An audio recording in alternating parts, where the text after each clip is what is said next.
This building here is the home of Donaghmore Historical Society. A lot of people think that you can forget about the past, that you can bury history, brush it under the carpet. But the question is, will history forget about you?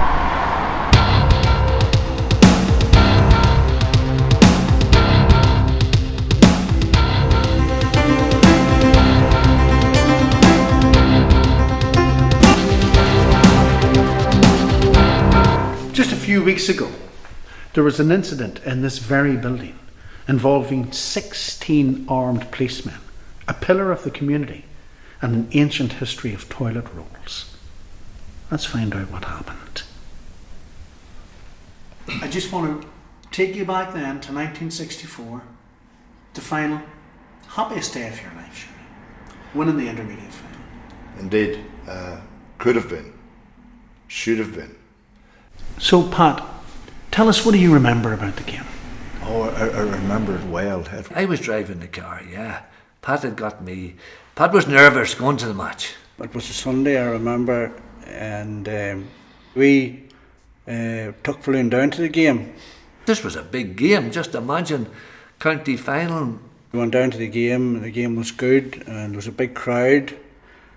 Towards the end of the game, I think it was Donaghmore they were playing. That's right, yes. We were 2 points behind. Were you feeling tired? No, I wasn't feeling tired because the team were playing well. We were going very well at the stage. I thought Donaghmore had lost it, you know. The ball was checked out by Malachi Hetherington, who played right back. Sean Falloon was at midfield at the time. Floon got the ball in the middle of the field. Pat saw Sean rising for the ball. He was going to get it. He was running up towards the opposition goal, and Pat O'Neill was running beside him. And Sean jumped for this great ball. I remember going up in the air, taking the ball in the air, looking down and seeing on my left hand side Pat O'Neill making his run. And Sean puts the ball off to Pat. I remember it breaking to me. But Pat, should have given the ball back to Sean. But O'Neill didn't give him the ball back. And Vinnie Hamill from the sideline shouting, "Run, Pat." And Sean went towards the goal. I had an open goal, but Pat, instead of passing the ball back for me, and I could hear Vinnie Hamill shouting, "Give it to the big man, give it to the big man." And Pat says, "I'm going for this." I got the ball, it broke from Sean, and I had the ball in my hands, and I meant to go for goals. I will swear to this day that Pat had his eyes closed as he ran towards goal. And he never used his right foot. He was a left footer, a real left footer. But he just drops it on the right foot, bang, back of the net. A lovely goal. Into the net, goal, everyone ecstatic. Sean made the goal, but I wouldn't say that to him. The place erupted. And then shortly afterwards, the ref blew the whistle. Ref blew the whistle, a minute or two. Game over. Almost immediately the final whistle. Crowd just erupted, and Donaghmore had won, and Pat O'Neill got all the accolades for winning the game for Donaghmore. And they rushed in from the sideline, and before I knew, I could see everybody around me because I was way up in the air. Pat, they all lifted Pat on their shoulders, and Sean was forgotten about. The great Sean Falloon. I felt that moment should have and could have been mine. The euphoria on the field was nothing to the euphoria that night in Donaghmore Street, and it just kept going on. It was unreal. And you were the hero. Oh, you think it was a one-man team. Pat O'Neill, the quiet man. I never saw him happier in all my life. Is it fair to say, Sean, that after that game, you were in a terrible, terrible mood? I was in the back, Sean was in the front. He never said much. Never said anything, in fact. Jimmy couldn't get any conversation out of him at all. Was this unusual? Very unusual, because Floon would usually, you'd have to sit back and listen to him because you couldn't get a word in edgeways with him, I know that I may have been kind of, downish. We have some witnesses who said that you were in a terrible mood. Malachi McCullough, a friend of yours, claims that he was in the car with you on the way home, and an incident happened about ice cream in Coffin. You stopped to get ice cream and coffee? We were going through coffee and Jimmy stopped to get some sweets and he's asked me did I want anything.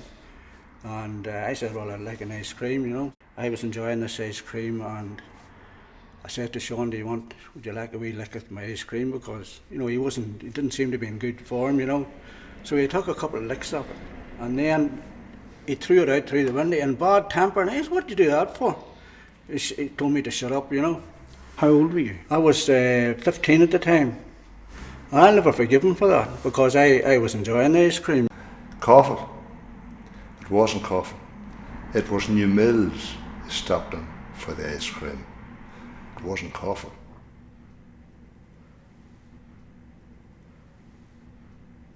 There were rivals in business and there were successful businessmen, but O'Neill on an odd occasion would just say 64. And that was a red rifle ball. Balloon would just get up, walk out, and you wouldn't be seen then afterwards.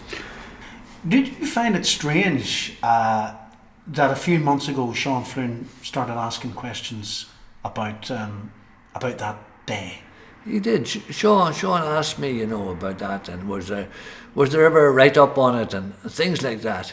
And I said, Sean, there is a write-up, but Pat doesn't like too many to know about it, and he's keeping it. You know, Pat is well in the Heritage Centre. I think he keeps the key of the place, you know. And he has put it in there. The report of that game is in there. But not too many would have known that. I wouldn't have talked much about that. There was a newspaper, the Observer newspaper. Sean, there is a write-up, but Pat doesn't like too many to know about it, and he's keeping it in the Heritage Centre. You'll find it in the Historical Society. Look under the file, Hill of O'Neill. Okay. How did you end up coming into the Historical Society on that night? I noticed the door of the Historical Society, I thought, was open. And you decided to come on in? Yeah, but I did because, to be honest, I had been speaking to one or two of the Historical Society people regarding props that was needing for a play. We were doing a Brian Friel play, the Dancing at Lunasa. Was it dark? Yeah, it was dark, but I switched on the light when I came in, not very bright, I have to add, and I looked around, and in the dim light I noticed the file, the Hill of O'Neill, and also a sheet saying the history of toiletries. So you opened that book? I opened that book. What you didn't realise, of course, was that set off an alarm in Pat O'Neill's. Oh, when I heard the alarm going off, I was dumbfounded. I never thought there was an alarm. The door was opened, and there I was. But of course, within a few moments, there were sirens, there were police. The two peelers, the two cops. Balaclavas, guns. Put your arms behind your back, close your eyes. Terrifying, to say the least. Okay. What did you feel when you found out that it was one of your friends? I didn't know what to think. I just couldn't take it. I just couldn't believe it. On reflection again, they're both getting on a wee bit, you know, and Falloon might have had a bucket list of things to do before he would pass on, you know, and this must have been one of them. He wanted to obliterate all, but he's caught now and he had to pay the price for it. Here we find that it was Sean Flynn.